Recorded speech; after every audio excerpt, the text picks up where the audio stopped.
Hello, I'm Paul Briley, and you're listening to Off the Comma. I'm a human who cares about supporting other humans. On this podcast, we'll explore all facets of what it means to feel stuck in life. We talk with people just like us who have found themselves sitting on a comma and not knowing where to go next. We'll unpack the experience with them, where they've been stuck, what it feels like, what they experienced, and what they learned. My goal is to inspire you by seeing yourself in others. I believe that when we feel more connected and seen, magic can happen.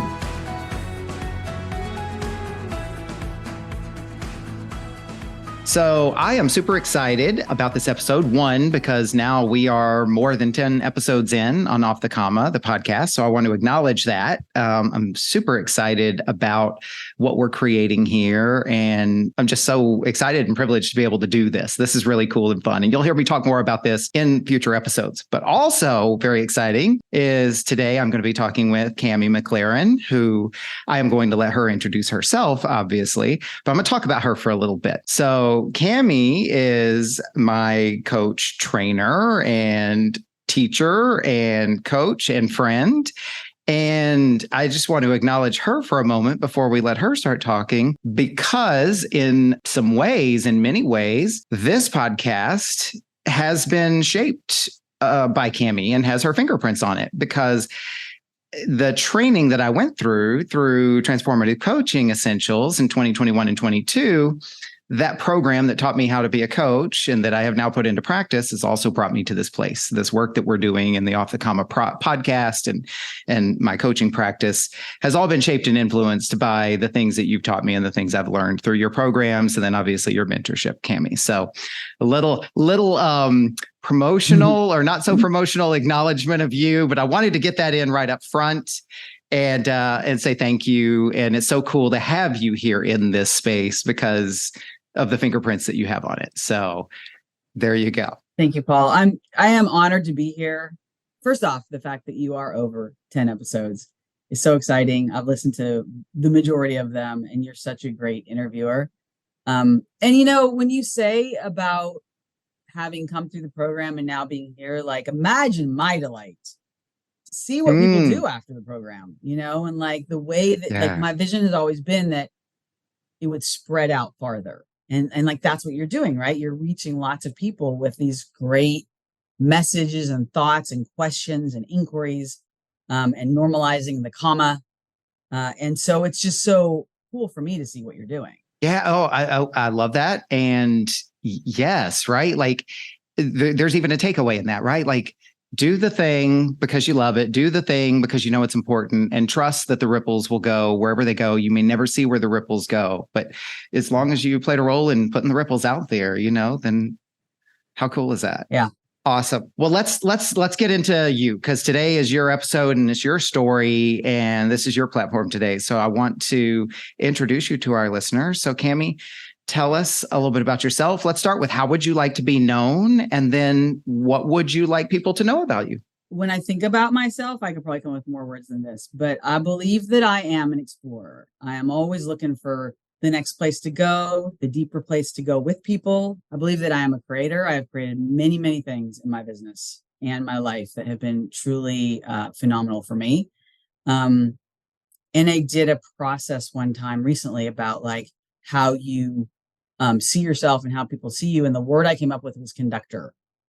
I am the person at the front who doesn't really get, should not get the credit, who's not really doing the work, but is holding like the container for the work and is listening to where the music is off, and who's not participating, and who, could tone it down a little bit and what the music sounds like altogether. And that really resonates for me. Those are powerful words. And I mean, selfishly, I would say, yes, I see all of these things in you. The conductor piece, especially, such a powerful description because of the roles that I've seen you in, obviously, in a variety of different environments.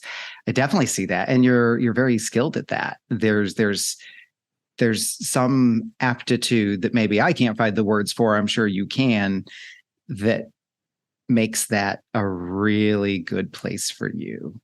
because of how well you do it. And Thank you. definitely, you are definitely an explorer. And so many of us have experienced it in different ways. And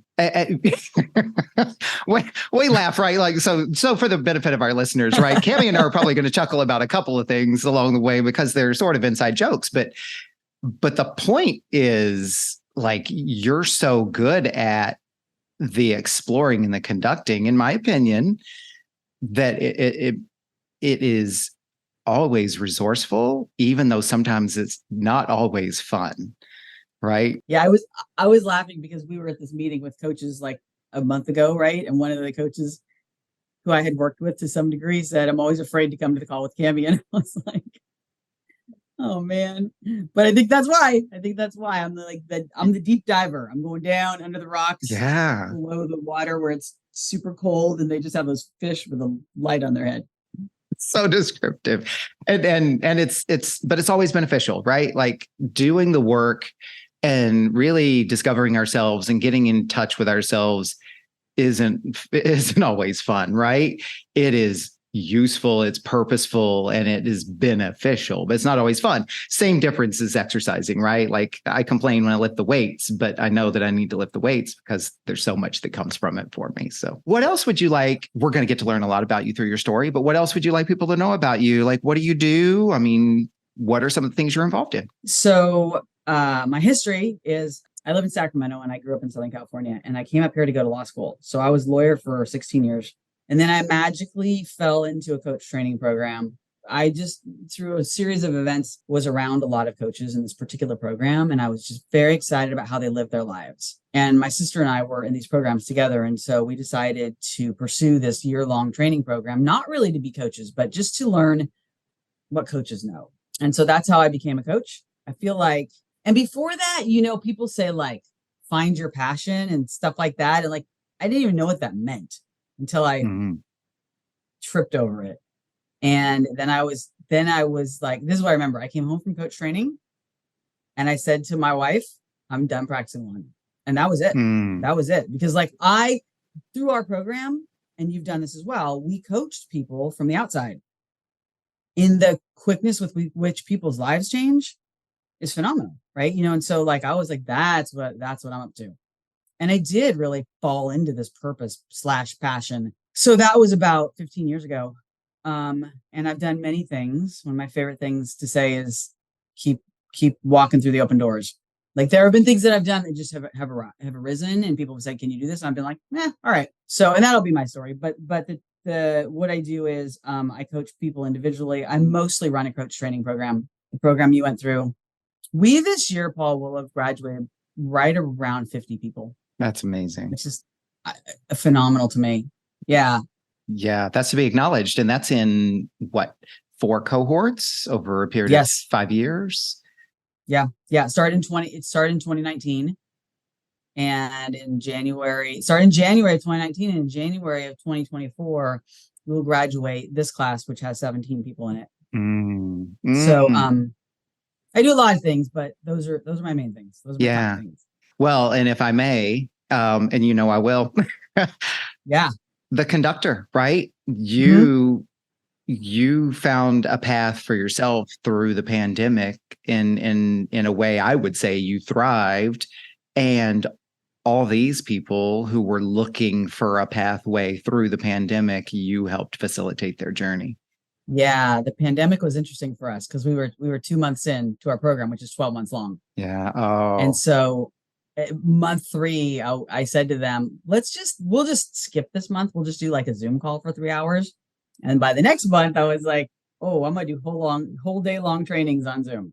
And we did the whole rest of it on Zoom. And came out shining. Yeah. Not my preference, might I say, but yeah. Again, doesn't always have to be fun to be fruitful.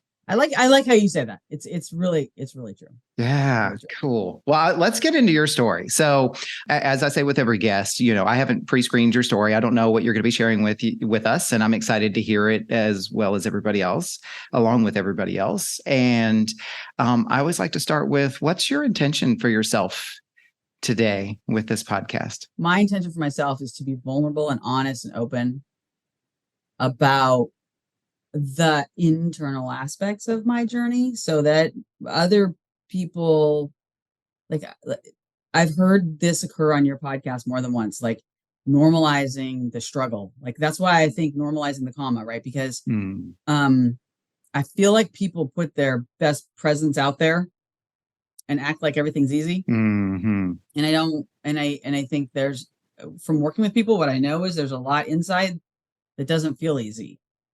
And so my intention is to share that part of my journey in a way that resonates for people so that they can appreciate that, like, yeah, follow your dream, right? Like, do the hard thing, but also, like, that might be really scary, like truly, deeply, darkly scary. Yeah.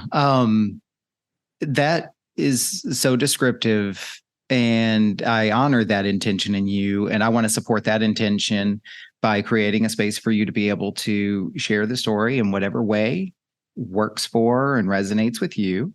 And my hope and my intention is that in hearing your story, someone out there will feel connected to you in that story, feel a little bit less alone, feel perhaps a little bit more inspired, and maybe even empowered. So that maybe they treat themselves a little bit lighter, and perhaps somebody else that they encounter that day, they treat a little lighter than they normally would have. I love that. Yes. Yes. May that be our intention always. Yes. Oh my gosh. So true. Again, not always easy, not always fun, but always fruitful. So same 5 questions that I ask every guest in every episode, and let's jump in. Let's roll up our sleeves and get into the first one. So Cami, where have you found yourself sitting on a comma in your life? Okay. So over the last probably 10 years, the most impactful event of my life was in 2018, when my mother, at the age of 80 years old, came to me and said, I would really like to be a coach. Would you train me to be a coach? Mm-hmm. And I was like, I'm sorry, what now? And I really thought about it. And I had, up until then, I had done a lot of trainings, lots of trainings. I had all the curriculum, and I definitely know how to be a coach. So at first I thought, no. And then I thought, okay, just her, just you. We'll sit down, we'll go week to week. I'll teach you what I know. And then, like a week later, 2 other people who I feel certain you will have on your podcast, Allie Goff and Tim Stevenson, married couple, came to me separately and said to me, have you thought about training people to be coaches? And the thing is, I really do feel like, I must heed the messages that come. And so I was like, so weird. My mom just asked me that. And here's my comma, Paul. My comma is and it really is a comma, right? It was not a period or a semicolon. It was genuinely a comma where I stopped and what came through my mind was like, who am I? I was thinking about this morning about being on this podcast. And I was thinking about that. The 2 phrases that came in my head were, who am I? And I am not that person. And what it took for me to move past that, well, it was a lot of like psychological, like neurolinguistic programming. Like there were some hacks that happened which I can go into later. But this is the part that like feels really vulnerable to me, is that it was so, like, if you come to today, it's a dream, right? It's like no one has gone through this program and not been like a raving fan of it. I say that with much humility as I can muster. Like, but it's not me, right? It's the community, it's the program, it's the people who are in it. But even that, right? Even the thought of like, I'm just realizing as I'm talking, like, who am I in that moment translates to this moment of like, don't be too full of yourself. Don't be too braggy. Don't be too like, and I think what that comma was is like needing to be able to step into who would be that person in that moment. I'd love to, we obviously do this in coaching, and I know I've talked about this in other episodes. I'd love to step in for just a moment, and you tell me if no, like I need to finish this thought. What comes up for me, I'm really curious. So you're at the beginning of this comma and the thought comes to you, who am I? And I'm not that person. Who are we looking at? Who are you looking at in that moment? at that moment, like who was this person that you said, I'm not that person? Tell us about that. The thing or the person that you said, no, I'm not that, or I can't be that, or I don't want to be that. I love that. What a great question that is. I could have used somebody asking me that question back then, by the way. It's very helpful. Everything's easier in hindsight. Well, and this is part of how I think I got here. First off, my trainer, the woman who trained me, trainers I had seen, people I looked up to, every teacher I ever had in my life, the great coaches that I know. Like I imagined this big, how do I even say it? This huger than life, glowing human that was very out of reach for me. Number one. Number two, it does come back a little bit to like the cockiness. Like, who would I need to, like, how full of myself would I need to be to say, oh, I can train people to be coaches? You know, like that also still comes up for me, frankly. Yeah. Yeah. Interesting. I was going to say, like, let me just say it. So it seems like two things come out of it. There's this kind of grand idealized persona based on how you compare yourself to these other people who it sounds like have been role models in your life, or at least, examples or some kind of model in your life. And then there's this, when you say that's not me, but what is me is cocky, or I don't remember the exact words you used, but you specifically said cocky or too big for myself or what have you. Interesting that those two personas seem to kind of come up. Well, I mean, not who is me, but the second one, but like, who would I need to be? Okay. I would need to be a person who could say, I'm the trainer. Gotcha. Right? What made me the trainer? Okay. So there was something about this kind of idealized role model, and then this, in order to be that person, that might make me a certain way. Yeah. The boldness of stepping into a dream that is that big. And then if I do that, I've got to say, I am that person. If I'm doing the thing, I got to be that person. Right. And that's so terrifying. Well, that I was pretty sure I wasn't that person. What was terrifying about it? And because I think for a little bit, and just during the comma, because I don't think most of this is still occurring in the same way for me now, but just during that comma moment of not, will I do this training? I was worried about so many things. I was worried about how people would see me, that other people would think the same thing, right? Like what makes you so special? How do you get to do this? So it sounds like a lot of energy being put into kind of outside of yourself.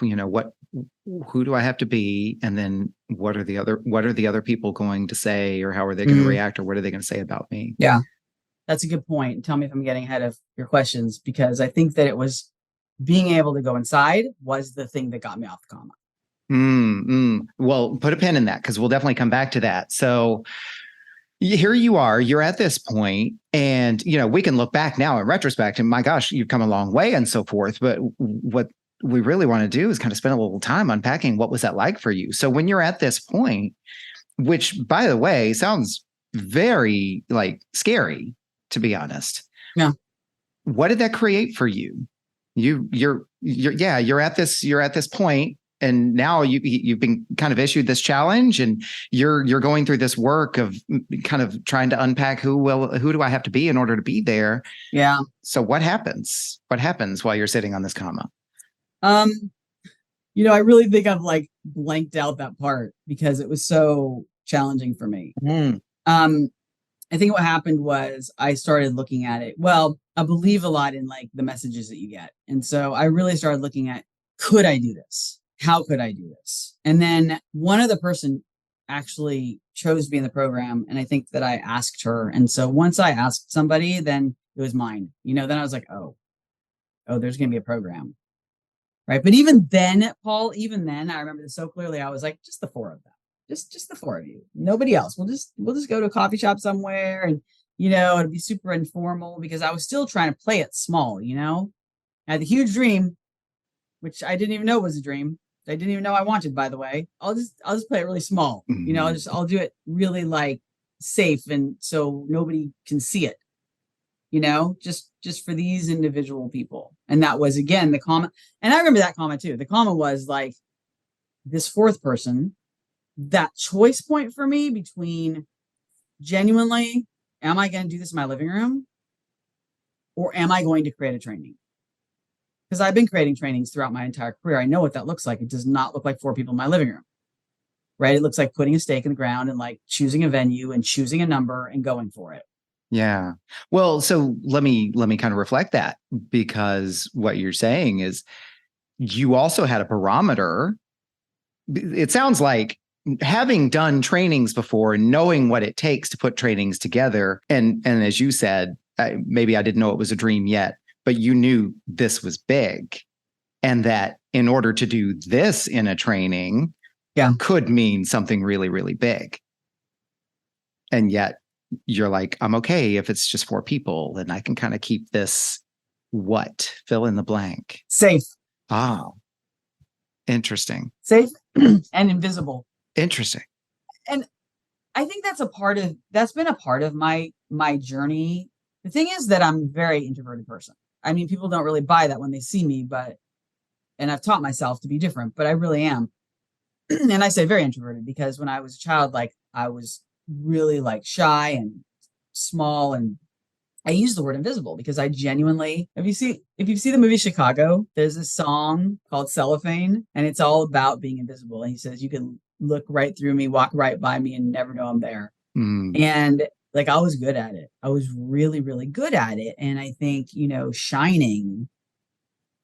showing up, drawing attention to myself is very challenging for me. And so I think that was my thought, was I could do this and nobody will see me. Nobody will know. It'll be okay. And yet it didn't stay that way. It didn't stay that small. It's true. So how did that happen for you to be kind of playing it safe and keeping it small and invisible, and then it didn't stay there? Like, how did it keep going? How did it grow? What happened from there? Yeah. Well, there was a point. There's a choice point, and it really does have to do with the comma, right? Like there's a point maybe that's true of commas, right? You make a decision. And I made a decision. And I'm not sure why, but it goes back to like, I think that it was that internally I started to ask myself why I wanted to do this. And I stopped asking what people would think of me, or what the danger was, or what's scary about it. And I was like, why do I want to do this? And the truth is, it goes back to what we said at the beginning of the interview. I really believe in coaching. Like I've seen people absolutely change their lives through coaching. And being introverted, I could work with one person one-on-one, and I was still very, very, very safe. Right. But to be a trainer in front of a room, far less introverted. But what I knew was, people, like if I could train people to make that kind of difference in the world, then look at the like exponential benefit, right? There are like 50 people out there because they chose this program, because I chose to do the scary thing, who are affecting other people in some way. Like I just interviewed a woman who's coming into the next program, and I said, why do you want to do this? And she said, I want to be a contribution to the people in my life.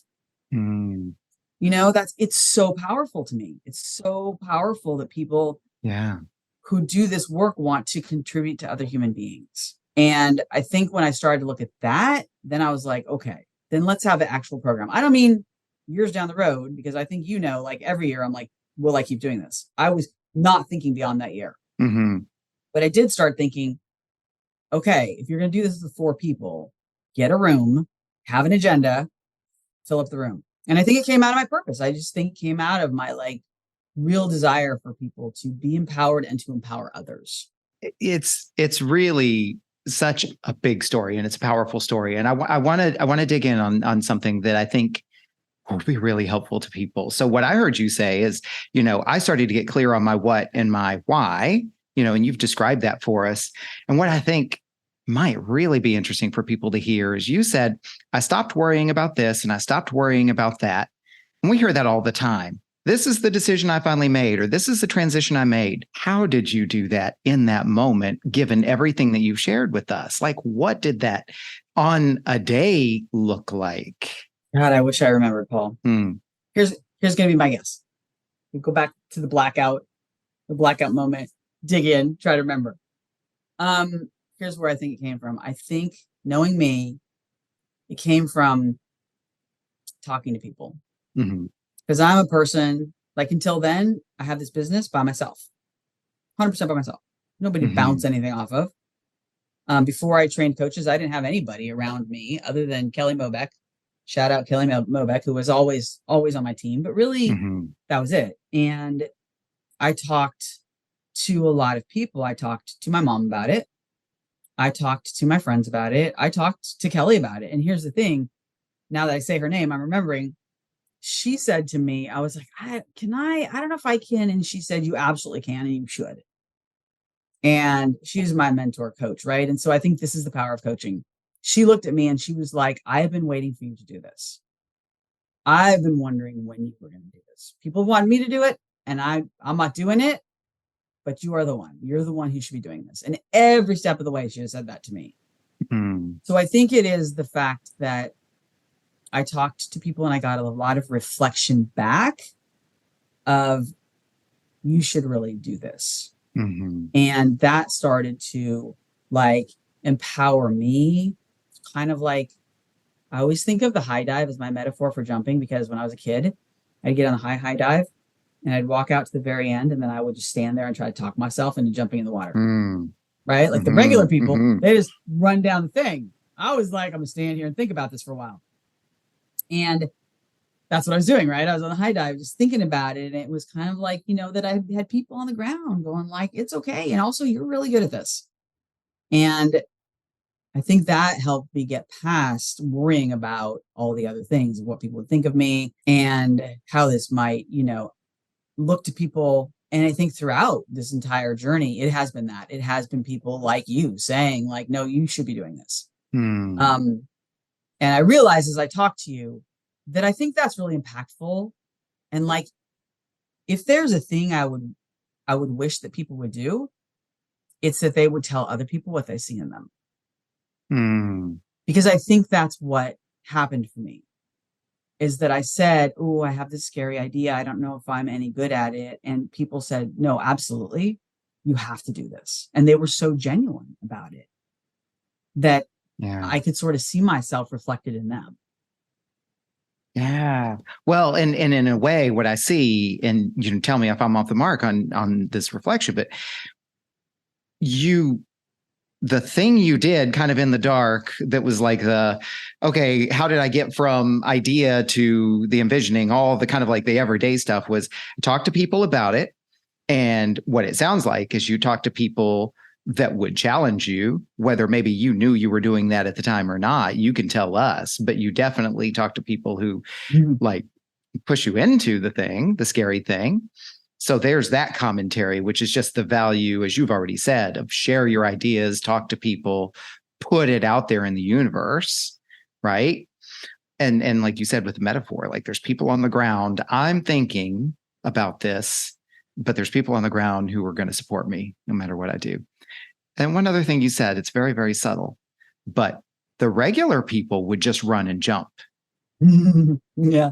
Notice how we do that too, right? Is that in and of itself is a point of comparison. If I'm sitting here studying it or thinking about it, then there must be something different about me, because the regular people, I'm doing air quotes on the camera, would be doing it differently. That's just kind of interesting, isn't it?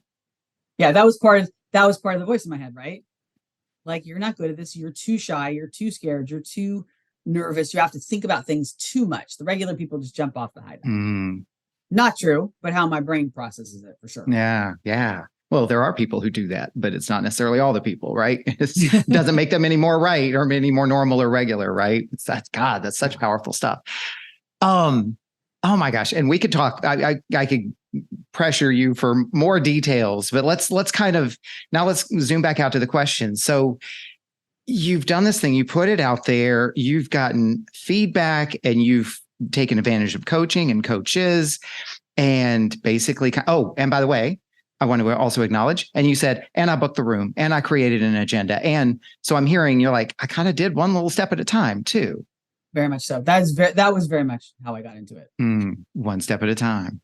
Okay. Yeah, because I often say to people, if you would have said to me in 2018, hey, Cami, we have a job for you. You are going to go in this room and you're going to train these people. Here's a program. or it's your program or whatever, and there's gonna be 17 people in this room and you're gonna have 4 people on your staff, will you go do that? I would say absolutely not. There's no way on God's green earth that I would even want to do that, right? Well, maybe I did want to do it. I probably did want to do it actually. But when I said, oh, there's 4 people, how about I see if I can get to 10 people this year only? This branding program, which by the way, Paul, was half price of a very already low price, because that was my safety also. Like, you guys give me the feedback, you come in for super cheap, right? Like all the safety around me. So I didn't feel too like terrified. It was step by step. You know, it was like just this year. And I never thought to go beyond that year. At that point in the inception, I never thought I'm training my mother and probably that'll be it. Yeah. And yet here it is. And I'm curious, you said, because I didn't want to do it. Well, maybe I did want to do it. Was the comma, maybe I'm leading, I don't know. I'm curious. Was the comma about wanting to do it or being able to do it? Oh, at the beginning, you know, the origin of it all.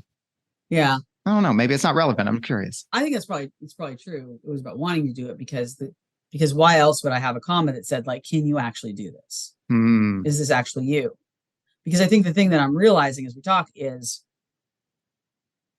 all the dreams that I've had in my life that I didn't know I had. Because once I got into doing this, I remembered after my coach training program, which was also a year, 9 months, something like that, and they also had a staff, I went on the staff the following year.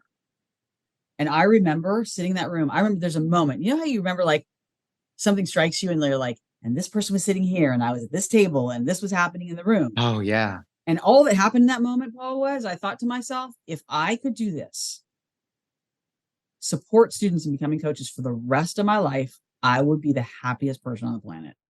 And that was like 2008.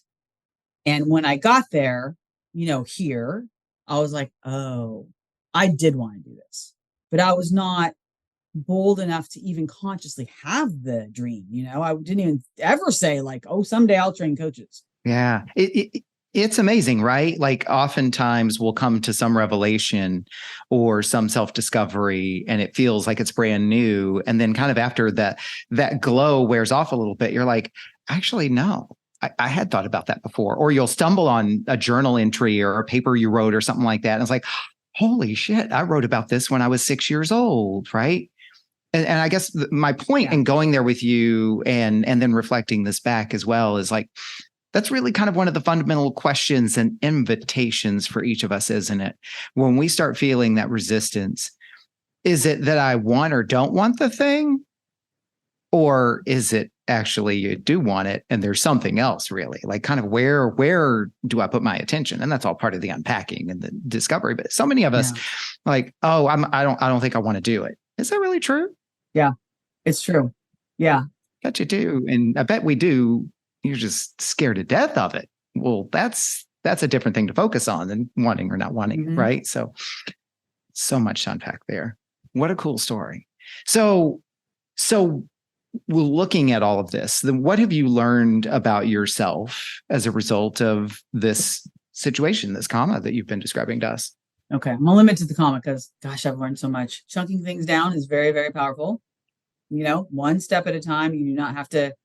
Martin Luther King Jr. said, you do not have to see the entire staircase to take the first step in faith. And yeah, I don't, even though we work, as you know, as coaches a lot with what's your vision in 5 years, I often don't know what it is, but I keep on taking the next step. And if a door opens up, I keep on, you know, like I seriously consider all the doors that open up for me. Some people say you have to believe you can do a thing in order to do it. And I don't agree with that. I think you can just be bold enough to do it and you'll start believing you can do it. One of the metaphors one of my friends gave me was, she said, it's like roller skating down a really steep hill. Like when you were a little kid and you got going faster and faster and faster. And at some point you're like, oh crap, like how will I stop? You know, it's being willing to do something like that. And I think that, you know, we all have stories about ourselves, right? And my story was like shy kids don't get up in front of the room. And you have to be a certain kind of a person to do certain kinds of work. I always really, really looked up to like teachers and all of that. And I just thought they were somebody else. And I think that you can step into something not believing you were that person, and then you become that person. And so I think that what I've learned is to do things that I'm not sure. I don't want to say that I can do, because I knew I could do it. Like, I know I can do this work, but to step into things where like I'm not sure I'm that person yet. Because one of the things in the first graduation speech that I gave for coach training, what I said was, people come to coaching because they want something. They want a better job. They want a better relationship. They want more money. They want better fitness, whatever. And what happens for clients in coaching is not just that they get that thing, but that they realize they are the person who could have that thing. And it's that, like, I can say that because that was my experience. Like, if I do the thing, well, then guess what? I'm going to be the person who can do the thing. It's like the ability versus, for the sake of this, the ability versus the identity. And that's literally what you've been saying, right? You're like, I don't have any doubt that I can do the thing, but who do I have to be? And then, as you already kind of said, talking about all these teachers and role models who you already placed in a certain identity category. Yeah. Yeah. I learned that I don't have to be there before I take the step. It's the same thing, basically. I learned that I'm very courageous. I learned that I'm very committed. And that's the common learning. I've learned much more from training coaches. Like, incredible. Could like write a book and, may do so at some point. But the look on your face, Paul. Oh yeah, you know where I was going. Dad, do I hear a declaration? No, I'm just teasing you. If you had used maybe a little bit more language around that, I would, but I'm not going to. So, unless you want to. Writing a book, you were saying. I probably will. Actually, I'm reading, as probably the whole world that follows me knows, Rick Rubin's The Creative Act. And and halfway through it, I was like, oh, I'm writing a book on coaching. Like, I'm writing a book on this, like the deep way of being of coaching. I want to come back to what you said, though. Like, this is what I learned from the comma, and then there's so much more that I could even write a book about it. But would it be fair to say that the so much more came from the learning from the comma? I mean, as you already said, like, don't the earlier steps lead to the later steps on the path? Well, I came from, tell me if this is right, Paul, because this is your metaphor. I came from getting off the comma. Yeah. Okay. I came from the I got off, I learned, I got off, and now I'm here, like, and I wouldn't be able to do this work the way I do this work if I hadn't gone through that, right? Like, this from going through the program. Like, one of the things that we talk a lot about is if you don't challenge yourself in that way, then it's going to be nearly impossible to challenge anybody else in that way. And so, having learned like what it feels like to have something you want and tell yourself you can't have it, now I'm aware, because people come to coaches because they have big things that they want, and they have told themselves they can't have it. And look at how you moved yourself along that journey. The next question I want to ask is, what has changed for you as a result of sitting on this comma and getting off of it, since we're talking kind of in past tense? But what has changed for you? Well, my whole business changed. Just a little thing. I mean, just a little thing. Yeah. I mean, truly, I didn't even know the magnitude of it, because I really did not have a big network of coaches. Like, coaches, like any service-based entrepreneur, like if you're a small business service entrepreneur, you can isolate yourself very easily. And I just really didn't hang out with anybody, other than I did have Kelly, who was my mentor, and good on me that like I remembered to do that, to have a coach.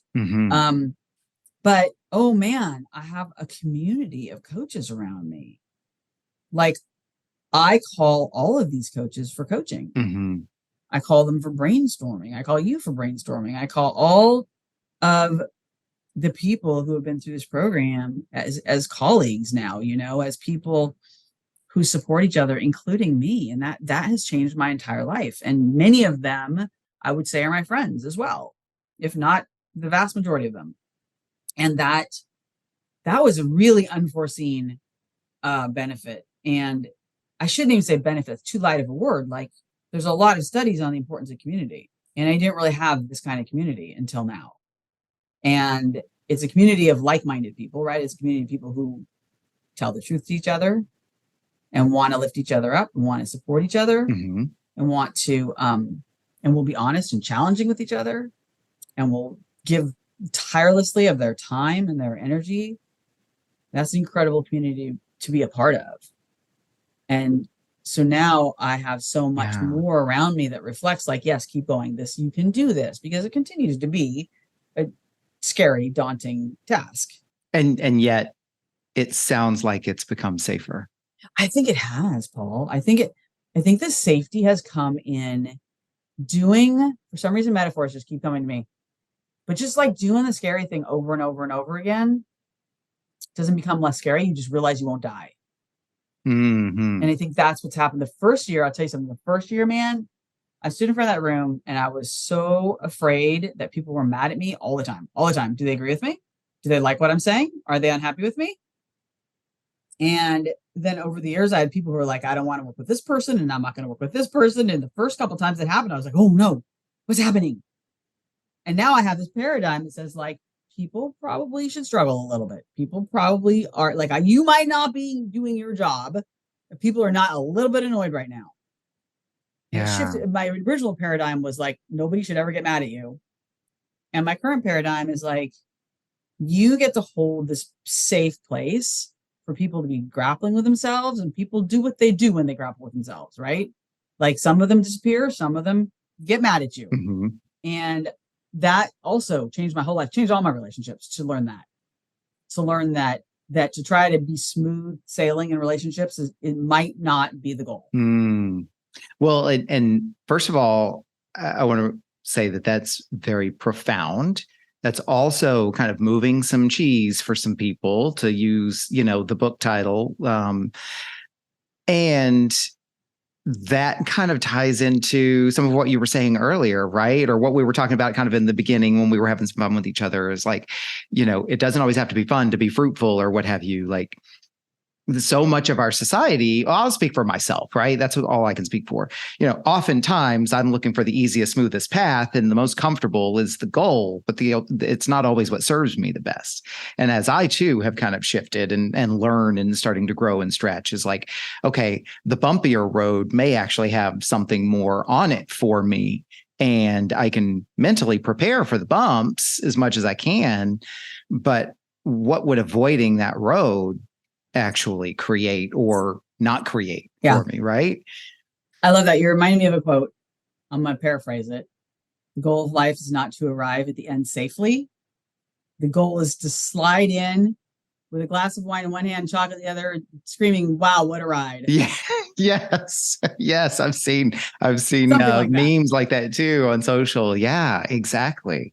What a huge, that is a lot of things that have changed very significantly for you as a result of this. I mean, this has I can see what a huge impact this journey has had on you. And I've been, the recipient of what you've been able to create as a result of that too. So I can speak to it from that point of view.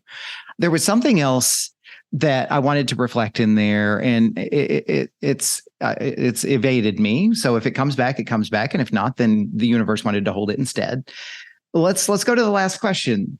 I think you've already answered a lot of this question, but I want to give you a chance to add to it or enhance your answer to that. And that is, what does getting off the comma look like for you? Or what is getting off the comma like for you?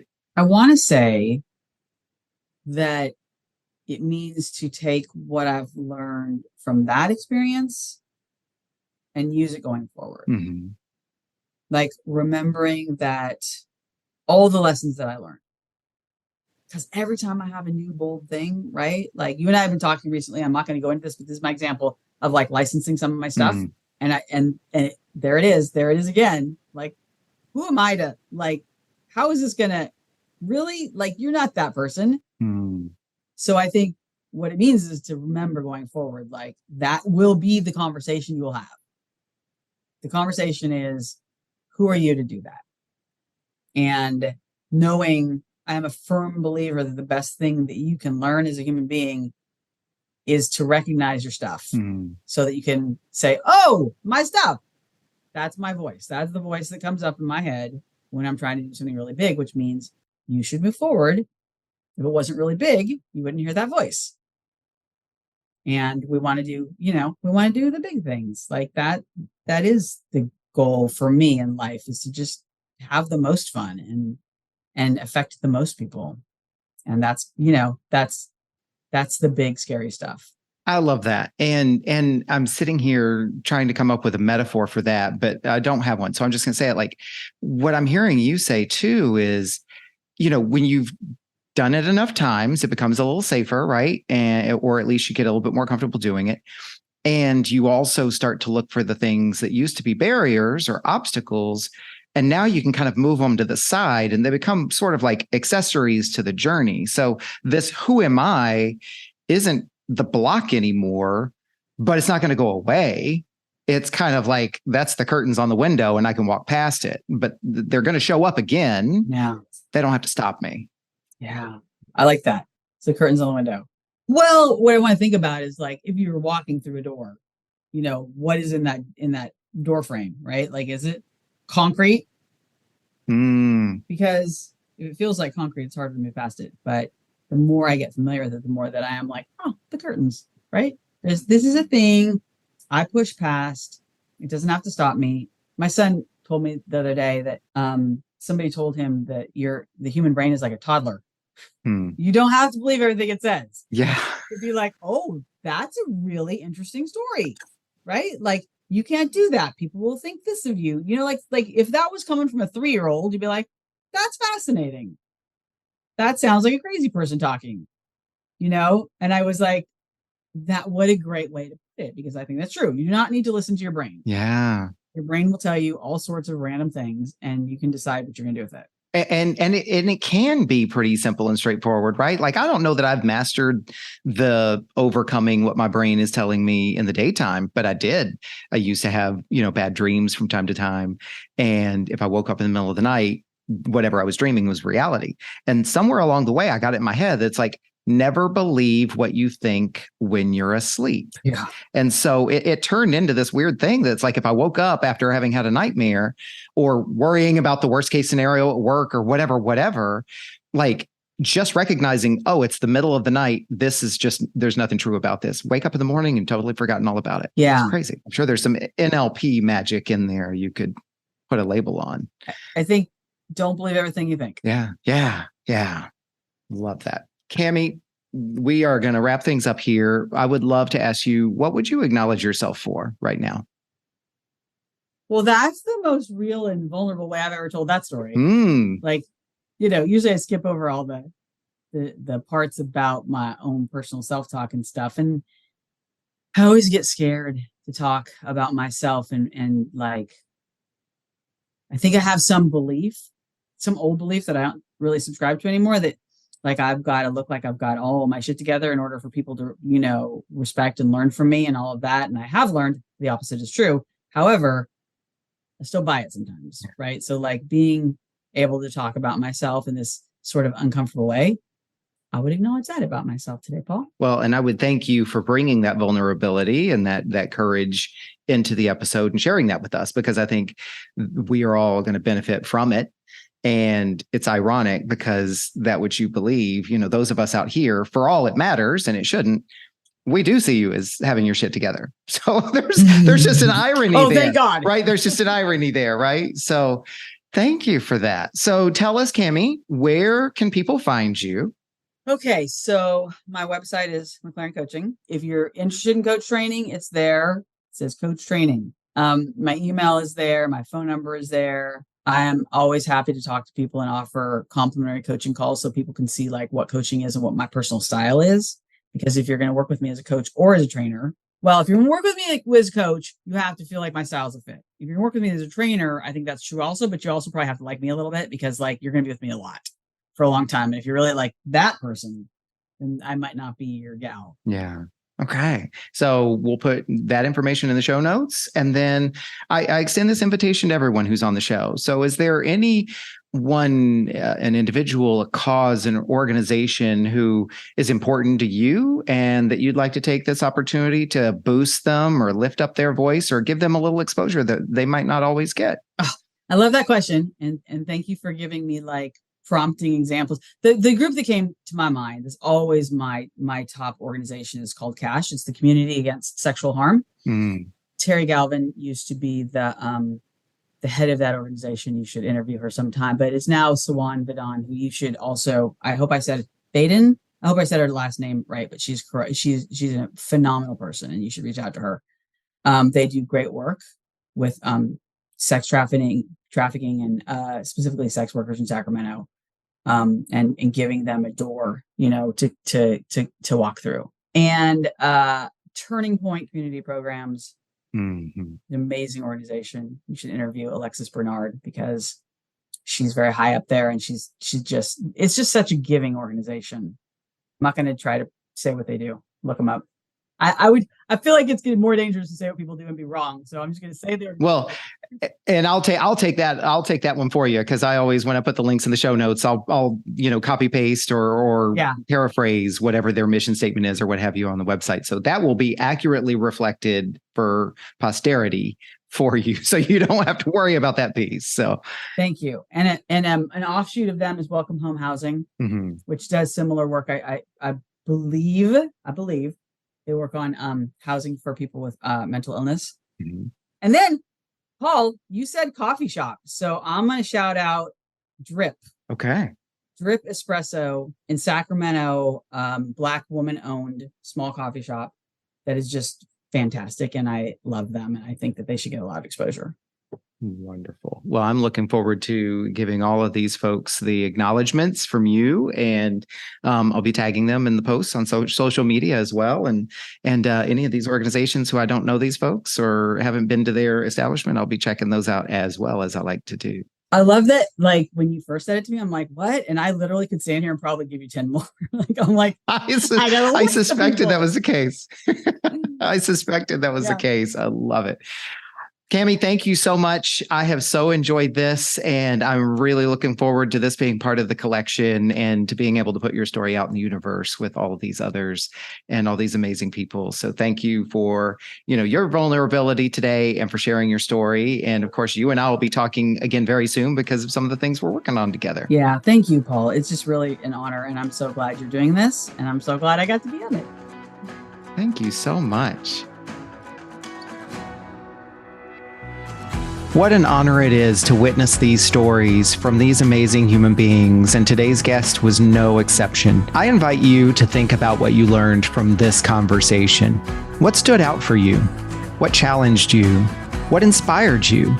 And I encourage you to write it down in some form of journaling and reflection. I can't tell you how magical it can be to set aside your expectations and just let your thoughts flow out of your head and onto paper. You don't have to have an agenda. You don't have to do anything with it, but you can be amazed at what comes out of your thoughts and onto paper and what that can do for you. I know freestyle journaling has been a powerful practice in my life for a very long time. You just never know what you might discover about yourself. Thank you for listening to this episode of Off the Comma. Follow me on social media at Off the Comma, and also look for upcoming workshops and events at offthecomma.com, or better yet, go to offthecomma.com and sign up for my mailing list and let me bring the news directly to you. I am passionate about keeping this podcast ad-free so that we create a safe container for people to be able to tell their stories uninterrupted by commercials and promotions. I currently cover all the production costs, and I'm happy to continue doing so. And I'm also open to and appreciative of any donations that anyone would like to contribute. This is nothing more than to be able to support the podcast and cover some of the monthly editing and producing and equipment costs that are associated with this podcast. So look for the donations link in the podcast descriptions wherever you find this podcast. Be sure to like this episode, follow the podcast, and more importantly, spread the good word. If you were moved by today's conversation, pass it along to someone you care about. As always, keep noticing.